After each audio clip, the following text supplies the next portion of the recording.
are officially recording. So welcome everyone. This is going to be a fun week. I'm going to first do a little bit of a reminder because we want to make sure that everyone's module is linked up to the collection. So just in just a second, I'm going to share my screen with you all, and we're going to go through just the steps on how to add our module to the collection. And the reason why is that it's really important that we do this is that once we add to the collection, then we can work together with our partners and really have some thought partner work where we can ask questions, we can get feedback. So we really want to add these modules in. So you should all be seeing my screen now, and I have my module open. So you'd want to open your module and go up to more options and add to collection. And I know on some people's screens, you'll see a lot of different collections. Mine was living on page 3, but we're looking for the lake cohort, and you'll see it takes a second to load. Scrolling down to Lake Coach Cohort B collection. And once I select that, I just hit add. It adds it to the module. And then if I click on go to collection, I can actually see other work. Everyone that's in our cohort, you'll see our collection. And I can see Natalie's, I can see Seth's, Alejandra's, Anna's. I can go through and we can actually look at each other's modules. So it's very easy to share. And then just as a reminder, at the top of the collection, there's some useful resources. So if you want any of the task workshopping sign up, these are just links. And when you click on one of the options to view, it'll take you to that resource. So I just want to make sure that we all had a chance to do that. And if you have questions, you can email Norris or myself, and we'd be happy to help you through that. First, we're going to start off, though, tonight with what we call the task pitfall checklist. And I'm sharing this with you on my screen, but we're going to post a link into the chat so everyone can take a look at this as well. And it's really important that we take just a few minutes to read over this and think about some of these pitfalls. As you're reading this, I want you to think about something that kind of surprises you or something that stands out to you, because what we're going to do is we're going to think about these as we refine our tasks. And I know that there are going to be some really cool ahas. So let's take a few minutes to read through these, and then we're going to open up our mics and have some discussion about pitfalls, anything that stands out at you. And Norris just posted that into the chat if anyone needs the link for this pitfall checklist. I just really liked this checklist. Can we start talking? Yes, I was just about to say, if we're all ready, let's go ahead and unmute our mics and really let me know kind of like what surprised you, your thoughts. Natalie's going to kick us off. Yeah, sorry about that, David. No, you're good. All you. Oh, but yours. You just changed the screen, so now I can't talk with evidence from my text. Hang on. Thanks. So I think, I mean, I liked this template or checklist a lot. I did, however, find that I stayed a lot with the number 4 text. No, not number 4, sorry. Number 2, problematic text. And sorry, I was switching between this one and then the separate pitfall checklist that was like on a separate document that had these same elements but in different order. So, but it really helped me when I was looking at the task that I was trying to create, just making sure that the text that I were selecting matched the intention of the task. And then also, I stayed on number 6 a lot too, content too broad, narrow, or not worthy of time investment. And I guess the reason why it really, I like how it kind of drives you or kind of forces you to kind of think about, you know, is this particular topic or area worthy of an actual LDC teaching task? And I guess that was a big aha for me using this pitfall checklist and going through the learning this past week. And you're so right. And sometimes it's hard to almost stick to one pitfall because we could see like, you gotta be careful of this, and I see my boundary, and kind of go to a different area. And so it's tough, but I'm glad that you're really thinking about this, especially content too broad or narrow. Sometimes you get caught up in like, I want to make this like master plan or master module. And then, you know, you kind of refine it. I'm king of overdoing stuff, so I'm right there with you. Anyone else like to share their thoughts?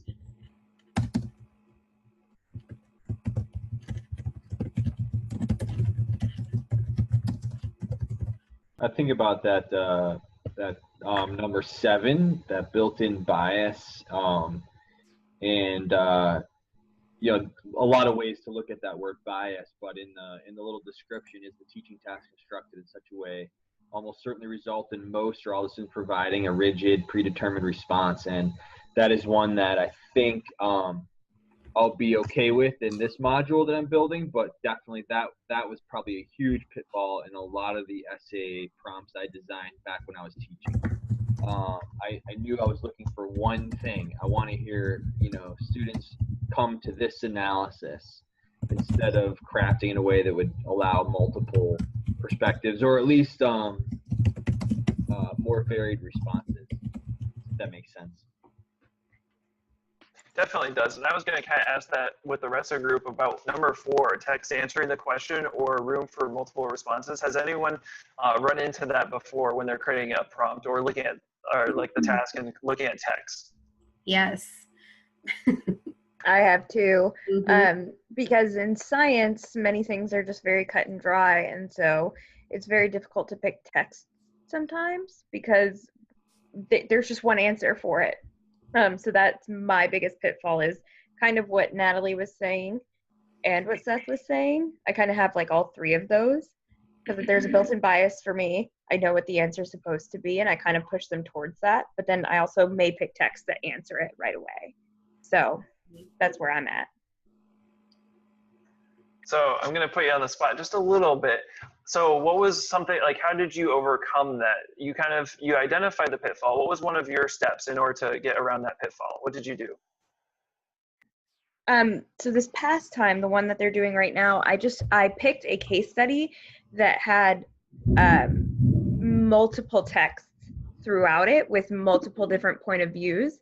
And so the students, they were assigned a view initially, but I told them when they were writing their paper, they could pick whichever view they wanted. So they were able to look at different views, and they were talking about clinical trials that have, because it's using MDMA to treat something, which is ecstasy. So they have their own opinions, but they had to link it back to the scientific method. I don't know if I'm making sense right now, but that was how I figured out how not to put a bias and to give multiple perspectives on the scientific method. That's It's awesome. really neat. I'll let you guys read the papers. And thinking critically about it. Yeah, because the scientific method for them has always been very, this is what it is, and there's nothing else that could possibly be it. And now they're looking at it and they're like, oh. So it's really cool, because all the papers that I've read so far are from totally different views for all these clinical trials. So it's just literally just digging and picking more complex text. Last year when I was writing my task, I also, something that really helped me was actually responding to my task. So I wrote it and had like all my text in front of me. And once I realized, I'm like, well, the answer's right there. That's not fun. Everybody's response is going to be the same. There's not going to be a lot of variety. So then it not only was it problematic, like the task was answerable without the text almost, or was just right there, but it really wasn't worth investing that time in. So I knew I had to tweak it, and I tweaked it lots of times. So thank you all for sharing, because that's exactly what we're kind of diving head on into. And I thought it was really important to take a look at that pitfall checklist, because you start seeing it like, oh yeah, I need to change this, or I need to modify this.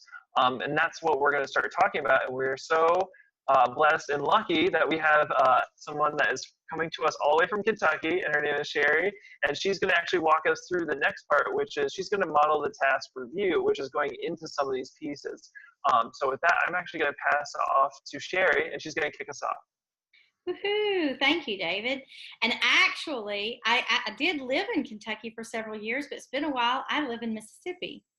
So nice southeastern thing we have going all the way around here. And I'm really glad to be with you tonight. So this is your first week to actually get to the task workshopping, right? You've been leading up to it. And I have to tell you, it's one of my most favorite things to do. So by day, I am a literacy coach, actually the only secondary literacy coach for Rankin County School District in Mississippi. And we have 11 middle and high schools that I work with. So I am right in the reality of doing the kind of thing that you're doing, working with teachers all the time. I was a classroom teacher for 21 years, and my last couple of years, LDC rocked my world in a really good way. And so now I get to work with science, social studies, and ELA teachers all across our district, about 750 teachers. So with that being said, let's do a little task workshopping, because it's an honor to be here with you, and it's an honor to do this, but it's mostly an honor to, and very big shoes to be filling in for Nicole tonight. I'm sure that you guys love her as much as I love her, and I really enjoy getting to work with her. So let's see if I can do this justice with Nicole being out tonight. I'm sharing my screen now. And David, you know what? I might just pull back down here and stop sharing for a second. And let's go ahead and put that task workshop protocol link in the chat, if you don't mind. He's already there, got me covered. If you'll go ahead and get that link up, we'll be toggling back and forth between my screen and maybe you're looking at that task workshop protocol sheet. And I'm going to share again and pull that forward. And I'll put all of our Brady Bunch faces up at the top here. Does anybody else think of the Brady Bunch every time you see it? I can't help but do it. Always. Always. So the first thing I would say about the task workshopping, and you guys had a demo day last spring, end of the year last year in Lake County, and Rankin County had one the year before, y'all. And so some of this intensive task work and getting ready for this kind of thing is where I learned to do some of this task workshopping really, really well. So there's nothing like trial by fire to really get into knowing the kinds of things the moves you want to make. And this has been invaluable in our district in moving teachers forward and actually getting to where they want to get. The task pitfall checklist and this task workshop protocol with collaboration have been the real game changers for us for really strong tasks. So the first thing I would say about this protocol, though, is that at the end of the day, it is only a protocol, and it's recursive. So it's meant to be a process that helps you think through the kinds of things when you're coaching other people or when you're actually working with someone, maybe a partner, but you're working on your own task, to think about the kinds of moves that get you to, as it says up here in reminding you, what do you need to make it at least good to go? And so considering that, most of the time when you're working with someone and you're workshopping with them, or you're looking at their task and trying to help them think about the next moves they want to consider and make in revising their task, we kind of live in these first 4 steps of the protocol. So I'm just going to call those out right quick. The very first thing, and we're going to practice this in just a second. We're actually going to do it on a science task.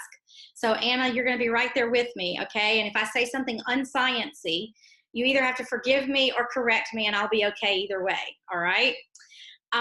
So we begin by actually just reading the task out loud, even though we can all see it, because it helps us start to process and absorb what might be going on in the current version of the task. And then if we have the task author, you want to kind of know from them very quickly, very succinctly, what do you want to accomplish with this task? What do you really hope your students will be able to show you that they understand after responding to this task? And then the focus standards cluster is a very important place to look around and thinking about how we have aligned, or maybe not quite aligned yet, what we're trying to make happen. And so we're going to go all the way through steps 1 through 4 with this task on sales here in just a minute. And you'll see me kind of talking around these same kinds of things. Feel free to go back and forth, but I'm going to have kind of guide us through thinking about this task. And so I for sure want us to chime in with what we're seeing. I'm going to change my tab now over to the task. and I'll make it a little bit bigger. So the other neat thing about it is if you're doing this virtually, because I know you guys are doing coach certification, correct? That's what we're doing here. So with coach certification, that means there's an intention for each of you to actually be working with other teachers and doing this kind of work. So I'm going to kind of show you a few little things that we like to use as well that I find very helpful in doing this work. The first one is, here's the task. So let's say that this particular teacher, we're working with them, we're going to be talking about their task and coming into a session together. Well, we've already got a version of the task right here. We're going to look at this version in just a minute and think about coaching each other over it, but I don't want to lose this. So I can and may need to start by making a snapshot of it so that I don't lose it. It also keeps that teacher, especially if they're relatively new to the idea of core tools or to the things that you can do here, to LDC, you know the blood, sweat, and tears that's already gone into getting to this point. So now their panic level is much lower starting out because it's not gone. And if you need to, you can show them that it lives right over here. And so it's not gone. If we decide to stay with that version, we can always go back to it. So that would be one thing. So now I'm going to actually go into the protocol, and I'm going to begin by reading the task to us. As I read the task, just kind of process. What are you hearing happening inside of this task? And what do you think seems to be the intention for the teacher who's created this task? So it's informational explanatory. And the task reads, how do cell structures enable a cell to carry out basic life processes? After reading selected text on cells, write an essay in which you describe 5 organelles and 2 types of transport. Support your discussion with evidence from the text. Let you process that one for just a second. Can you see it okay on the screen? So now we don't have the task author with us. So we're going to have to kind of make some assumptions and some inferences from what we see here. But it's also really good to practice even when you're practicing on one. You know, you want to think about how you phrase things, how you put things in moving forward in the protocol. So even if you think it needs a lot of revision, you want to kind of guide them to thinking about what kinds of revision they might want to consider. And so if you'll unmute, if you have something to say, come on in. What are your first thoughts about what you see about this task? What do you think the author's intention is? I mean, from first glance, I feel like they actually really want them to answer that first question. Like, how do you actually carry out basic life processes? But the way that the task is reading, it's that it's just describing 5 organelles and 2 types of transport. Whereas if I saw just that task at the end, after reading selected text, I wouldn't even know how to begin to write an essay if I'm just describing 5 different organelles. It would be, for me, that's just like a, hey, briefly describe these 5 and 2. So I don't think it's in-depth enough. That's what I'm yeah. I was thinking the same thing. It seems very basic. And I kind of saw it down on the page where the standard was, and it's not really having anything to do with the standard. It's very basic. And we're going there next. We're going to look at those standards some more too. Yeah, you can kind of see one of them, and that is actually another huge consideration that we want to make with this task as well. All right, so are you saying then, from what I'm hearing, that what's after the question really doesn't seem to lend itself to the purpose of an essay? And in fact, in some ways, it really sounds almost like more of, if you wrote to what comes after the question, it almost sounds more like a report, right? Because I can find out about the organelles and 2 types of transport. And like you were saying earlier, y'all, when you were talking about text, finding text that doesn't just tell you that is going to be very difficult, because those are straightforward things. Finding out about the different organelles and what their purposes are and describing them, that's already been done. All right, so we do probably need to reconsider some things. Right now, though, the very first thing I heard Anna say was, that this question at the beginning may even seem to be kind of what they're intending to have happen. So I love a comment bubble. Nicole will tell you that I love a comment bubble in Core Tools. And I like to hold things there, not just make comments back and forth on things.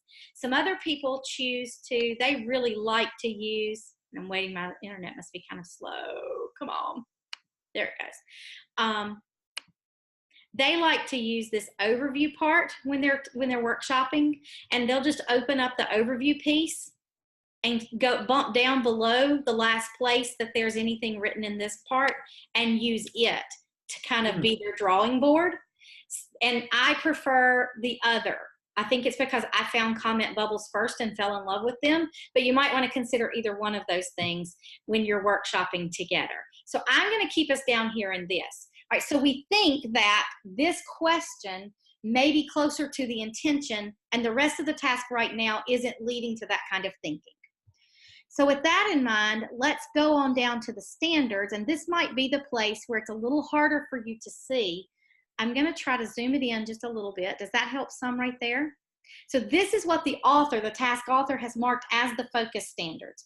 I'm going to kind of pull it back down to the task in just a second after you've had a chance to look at what they've marked as focus. So go in and look at those focus standards, and then we'll come back to the task for a second.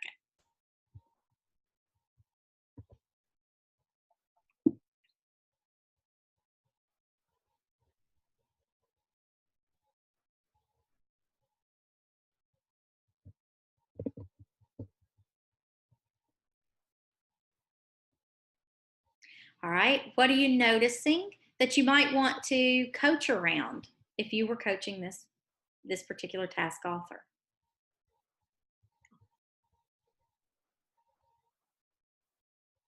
One of the things I might think about coaching up would be kind of the selection of a reading focus standard, and you know, knowing that we probably want to choose something other than R1, you know, to really think about as a focus standard. Of course, we definitely want to see this type of thinking and work with any text. But so that's one area where I'd coach around. I don't really know exactly what I'd say to get there, but okay, really good point. And if nobody had brought that out, I was going there myself for sure, because R1 is kind of one of those bonus standards. We expect that to be there no matter what.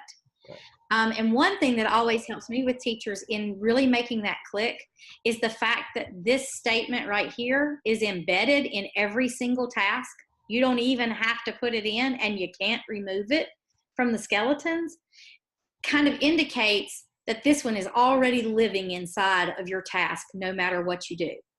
And so thinking about the focus cluster, there's also one immediate problem, even if we didn't have R1, that we would want to address as a coaching move. We've got a reading standard, although it really needs to be a different reading standard. We can get an additional bang for our buck out of it by getting a reading standard to come and lift a little more what we're trying to have happen, because evidence is going to be expected already. We have content standards. What are we missing in the focus cluster? Writing standards. Yeah, we're missing some kind of writing standard, even though we're asking them to write an essay. So that would be something we would for sure want to have conversation about.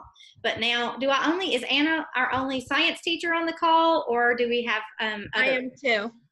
Who is I am too? I can't see you. Hang Sonia. on. Sonia. Wonderful, Sonia. Okay. And I'm not a science teacher, but I see some issues with I do too. Standards. And So, yeah, I see that it says distinguish between the prokaryotic and eukaryotic cells. And in the task itself, they're just saying to describe. So they're not actually doing what the standard is asking. okay. And then I'm going to do this right quick for you, because there are other standards involved. And we do have a writing standard that's living underneath there. So that could be an easy fix, perhaps coaching move wise. But they actually have a couple of other science standards. And so I sort of wondered if maybe they don't exactly have what the focus is marked standard wise here, as it marked as a focus standard.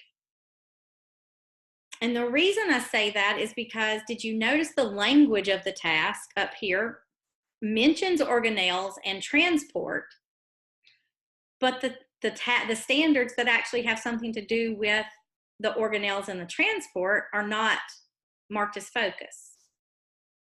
So that might be a clue. It would definitely be a question that I would ask, and to talk around that for sure. What if we're working with this idea, though? Let's try to move the author forward where by the end of the task workshop section, they feel like they have some options. What could they do instead, considering the fact that we said at the beginning we think that they probably are wanting to do something around the optional question? How can we move it away from being more like a report and towards something that they really want kids to be able to dig into and show what they understand? What might be some of our options in coaching? What would be our coaching moves? I mean, as a non-science teacher, I would ask to hear a little bit more about the, possible answers or responses to that guiding question. So, how do cell structures enable a cell to carry out basic life processes? I'd kind of really be curious to see, well, how do they, and kind of get the teacher talking a little bit more about that question and what it means, some of the science behind it, and then maybe go down to the science content standards and see if we could find more of a clear connection, or get them talking about how they, move from the standards to that, creating that question. I don't know. Okay, really nice moves. Thank What you. else? And I think you've actually honed in on one really important thing is, if this question is going to end up being central to what they want them to do, a lot of times, and this is kind of a coaching tip move that you've probably heard before in designing your own tasks, but often when there is a disconnect between the optional question at the beginning and what is actually happening in the body or the meat of the task, if you can get them to take that optional question and consider how it becomes a large part of the body of the task, then it either works or it helps them to figure out that that's not really what they wanted to have happen in the task anyway. So that might also be part of what we would do. Let's also look at templates and think about, if we want them to do that work of how do cell structures enable a cell to carry out basic life processes, but we also want to make sure they acknowledge organelles and transport in that response, how we might do that. So what we've got chosen right now is IE2, which is description, in which you describe something, or possibly even IE3, in which you explain. And so if I think there is another template that I might want to try on, this is also a place where I will pick it up. And instead of using it, I copy and paste it into another comment bubble so I can have it to work with here. So there's nothing wrong with 2. I think 2 might possibly work as well, but thinking about options. So now, science teachers, non-science teachers, let's come in here and see if we can do a little bit of working on the language for just a few minutes. And David, you're going to have to stop me. I haven't been watching my time. I've had the Brady Bunch faces over the top of my time. Let's take just a few more minutes, and maybe about 3 or 4 minutes. Does that sound okay? Okay. And see what we can do with this. If we want to move that idea over into the other part, and we want to stay with describe, how might I phrase that? Would it still be after reading selected texts on sales? I see lots of thinking. Are you at, like, it seems like maybe the text also need to include something about carrying out basic life processes, but so I don't know if you would get that in any text about a cell. I mean, I imagine you would, because that seems to be like how you would describe a cell, but I don't know. giving it a try for science. I mean, I Can we feel like add Good science try. Could we Yeah. add the word researching? Is Okay. that- And tell me why you're thinking that. Well, instead of just reading, then they're actually researching the text. Okay. They're looking for the information. Okay, so then that would actually change the direction of what's happening here too, even in thinking about the instruction, right? But it's an option, because that's the other part of this task workshopping, is our goal at the end of the workshopping is to give the task author some other things to consider, but not necessarily to solve the whole world's problems in that length of time. So perhaps, and tell me, Sonia, why do you think maybe researching would be more appropriate here in trying to solve some of the issues that we've talked about? I just think it would make it a little bit more higher level than just actually reading. So we've already addressed that we right now don't seem to be asking kids to be thinking very deeply with the product that we're asking for. One way we might fix that would be in what we're asking them to do with the reading piece of it as a possibility. Okay. So that is a possibility. Maybe it becomes researching. And then the other thing I'll show you, I want to show you a possible option here in playing around with this. Staying with that describe, what happens if I can actually find where I want to go back to put that in? And that's not it. What happens if I do something like this?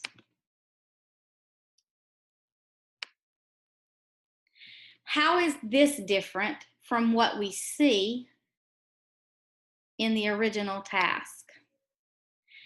After reading selected text on cells, write an essay in which you describe how cell structures enable a cell to carry out basic life processes by using organelles and types of transport. Is there any difference in the first task to the second task revision? And the level of thinking? the level of thinking definitely changes, because if you specify for students to do 5 organelles and 2 different types of transport, that's exactly what they're going to try and find. Whereas if they are reading and or researching, depending on whatever words you want to do, if you're just telling them, hey, how does this happen by using these organelles, then they have to dig a little bit deeper, as opposed to just being like, oh, I'll just list 5 organelles. So definitely the rigor goes up for sure. So we're at least looking at options that increase the rigor, whether this is the right fit for what the task author wants or not. So now, and I'm at 6:10 here, so I'm gonna close this part out.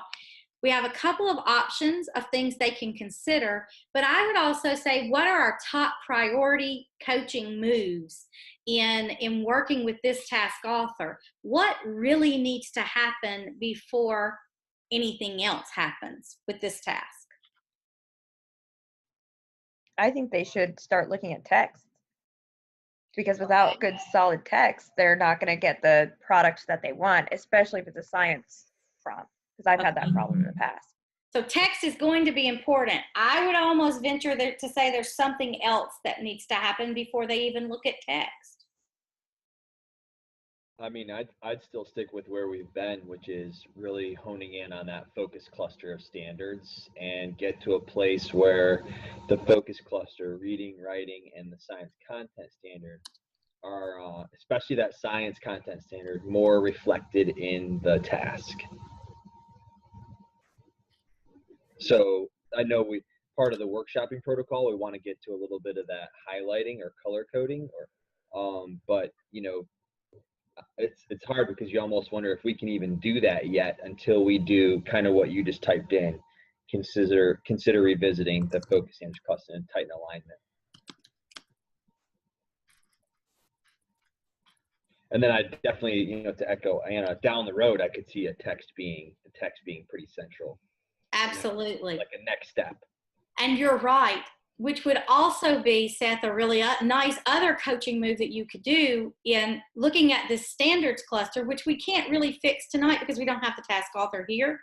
But you're right. If we go in to code this, that actually might be a really eye-opening way for the task author to easily see either maybe I clicked the wrong things as my focus, or I don't really have a clear focus here yet. And so now we're in conversation and we move from there. I think that focus standards cluster though, and this is a really good example, I think, of where focus standards clusters are so important and why they're so important to spend some time on that before you move forward on our own tasks.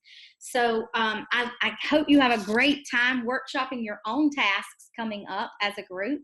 And I'm going to turn it back over now to, is it David or Norris? Maybe Norris? I'll go ahead and take it. Thanks, Sherry. Okay. So with that being said, we've looked at some of the tasks. We started thinking about the questions that we could ask the teacher, whoever the author was that was writing this task, and really think about those next moves.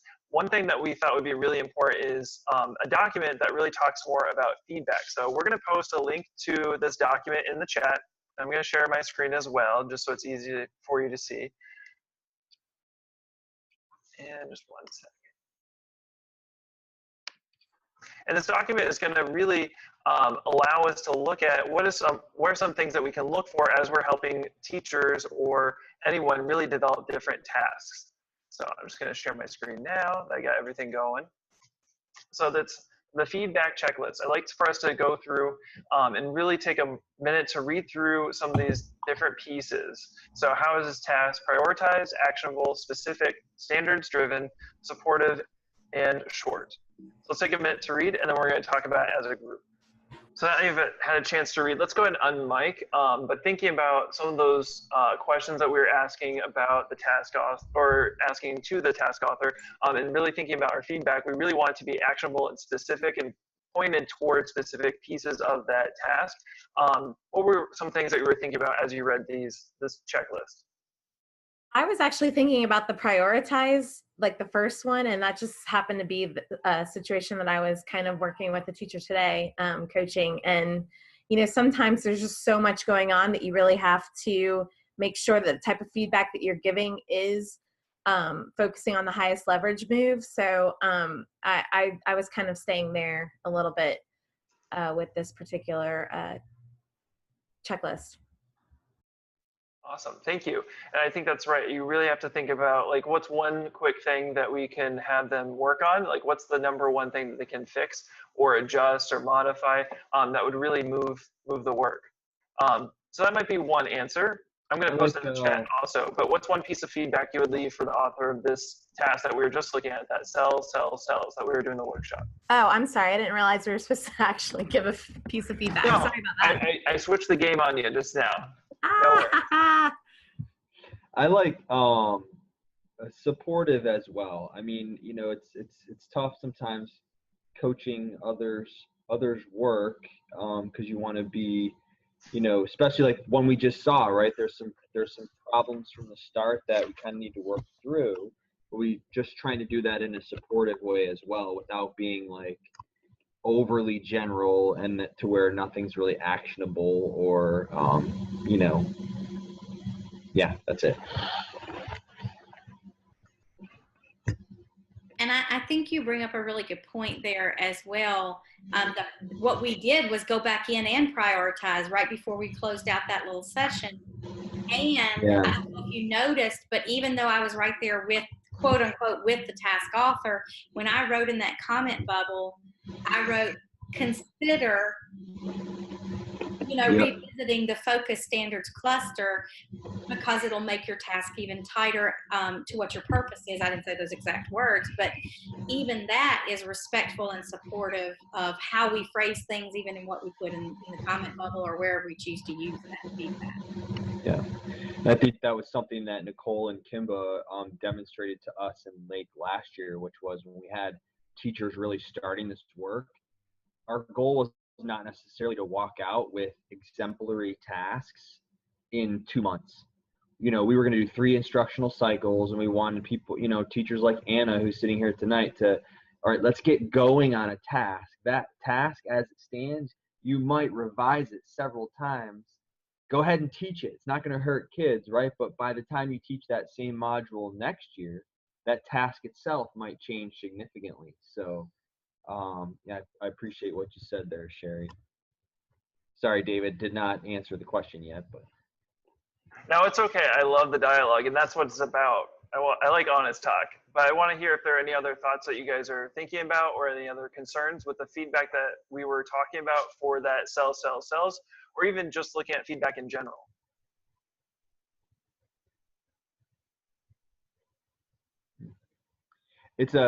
That's a great question, and glad that, you know, we're here thinking about it. And I wondered if tonight would be a little bit interesting. So Anna, from your perspective, classroom teacher, right? I know you're in the coaching work this year, and there goes your Black Panther. But I know you're in the coaching work this year, but do you feel like this part in particular is a little bit of a stretch because you and Alec and your PLC are kind of mainly honed in the chemistry side?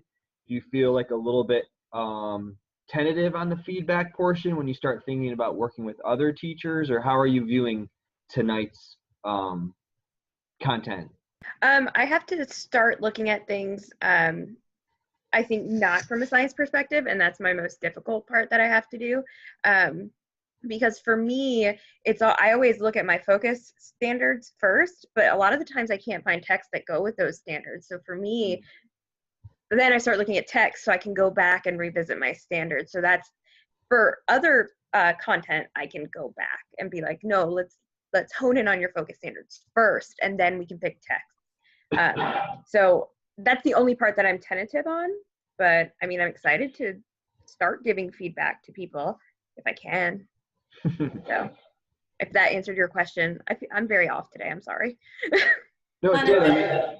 Yeah. I think you make a really good point too, because that also happens in history as well, is that you can write a beautiful task, but if the documents, the text that you choose to accompany that work won't let you do that work, it doesn't matter. Kids are confused, or they can't show you what they really know because they didn't have anything to base it on. So maybe for science and social studies, it's almost a side-by-side thing happening at the same time of proposed text and standards living side by side to see if they can cohabitate. And if they can't, then one's got to go. You've got to make a change there. So it's not a hard and fast process of that this is the rigid way to think about it. I think you bring up a really good point there, that all of that is intertwined. Alejandra and I were talking about that from a social studies perspective this weekend. She was telling me about the module she's building for our coach cohort, and she's getting a student version of Brian Stevenson's book. The title, I have it right over there, Just Mercy or something along those lines. And there's a student version of it. But what our conversation was around, like, what other texts are going to go with it, but kind of what are you hoping to get out of the module, because the author has one big central argument and like presents it. So it's like hard to, you know, from an ELA perspective, we could look at the quality of the argument, or the its structure of that argument, or the rhetoric, or that kind of thing. But from social, so it just opened up a good conversation that I think, Anna, you know, you're reminding me of that, because, you know, that texts, but also what kind of thinking work are we wanting students to do, and then hopefully that's where we go to our standards, but that relationship.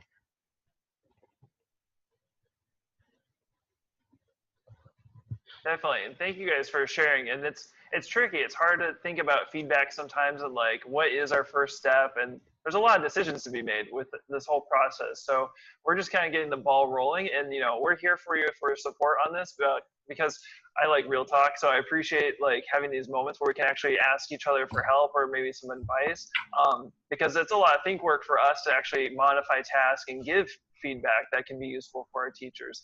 So thank you for taking the time to go through it with us, and we're going to continue working on this. but we're going to switch gears because I know that our time is running a little shorter. So Norris is going to take over the next part, and she'll talk to us about task feedback. All right, so in the next couple of weeks, we're going to be working on the tasks that we're designing. And basically, those 2 weeks, we're going to have opportunities to really look at it, provide feedback for each other. And I will say, just from past experience, it's really like insightful. It's really great. Some great conversations come out of it. It really helps us just think deeper about what we're writing. So it really is a great opportunity. So I really hope that you guys can make it. I know some of you have things coming up next week, but we're going to go ahead and post a sign-up sheet, and it's for that workshopping the next 2 weeks. So whichever day that you think you will be available, if you would sign up on that sheet for that day, and then that's a day that you'll potentially go into breakout rooms, and we're going to start looking at those tasks. And even if your task doesn't get picked to be analyzed just from watching somebody else's, it's really insightful even to your own. So you're able to implement that into what you've already done. So that takes us into our asynchronous work for next week. And I guess, not even thinking about it, brought this up earlier, but what we're going to be working on is really trying to answer and respond to our task. So that's going to be our work, and everybody knows how to get there, so I won't share my screen and go there. But the next learning is just really responding to your task. And if you find that maybe there's some disconnect between the standards that you're really wanting the students to hone in on and deepen and what you've written, then that's a great opportunity for you to say, okay, that's not really what I was intending to do, and you can maybe do some rework in there. Or it might be something that you decide you really don't know and you'd like to bring it forward to your group when we're doing the task workshopping. So are there any questions with that? Anything that you'd like to discuss as far as workshopping? I just want to also add on to that is that we started the session off tonight talking about linking the module to the collection. And I know, like, I saw Anna's in there and I saw Natalie's. Now that they're linked to the module, any one of us can go in that collection and we can really use those speech bubbles. Like Sherry gave us some great tips tonight about using the comment bubbles. You click on it and it's always there, it's saved. And she also went over snapshots, which we talked about before. But really utilize those tools, because if you have a question or if you just want to see what someone else is doing, we posted those thought partners like Anna and Sonia. You can look at each other's tasks and the modules. If they're linked to the collection, you can go in and leave feedback also to each other. So feel free to really collaborate on this and don't feel like you're stuck on an island. We'll be here with you to go through this as well. So I just want to bring that out too, because we're going to be doing the task workshopping, but there's also other opportunities where it doesn't have to, you don't have to wait till the workshop. You can actually work on this through core tools. And again, we're here for you. If you have any questions, we'll be happy to go through it with you remotely or sit, side by side with you through it. Great. The one other thing just to keep in mind when you are trying to respond to your task or looking at it is just to keep those pitfalls that we spoke about earlier in mind, because that really, we touched on that today, and we'll continue to do that as we go through the work. But that's something where we kind of fall sometimes, and it's actually it is a lot of work, but it's fun because you start seeing, oh, well, maybe I can look at it this way, or you just get some really great insights as you're going through it. So it is great work, even though it's a lot. Question. Hey, yeah, question. Do we, like, what state, what iteration, or is it okay if we're still in somewhat? I mean, I feel pretty good about my task right now, but I also know that I could spend another 3 hours on it. So, like, it's not I didn't just scribble it. I've spent some time on it, but I know that, is that okay? Or do we need to have, feel like we think it's done? Please, it's constantly, it's a work in progress. So don't feel like it has to be perfect. Don't feel like I just put something in there, look at some pitfalls. And one of the things that we will consider this week during our asynchronous work is when you get ready to respond to it, what are some skills that I might need? So like, will I need to activate some prior knowledge in order for my kids to get this? Just, we're going to very lightly touch on that skills list. But again, this is something that we're going to continue working on, and we're going to be tweaking it. So don't feel like it needs to be perfect. So thank you. Great question. Great question. I'm going to play the good cop, bad cop a little bit, is that we do have national peer review coming up. So we would like everyone to submit their task for review, and that's going to happen in November. So pretty much we're looking at like a November 1st deadline, but we'll email out that communication, give you the hard deadline, and we'll make sure that you know for that date. But things can still adjust. So like you can still adjust your task after review. You can still make modifications, but that's a good goal date or deadline to have.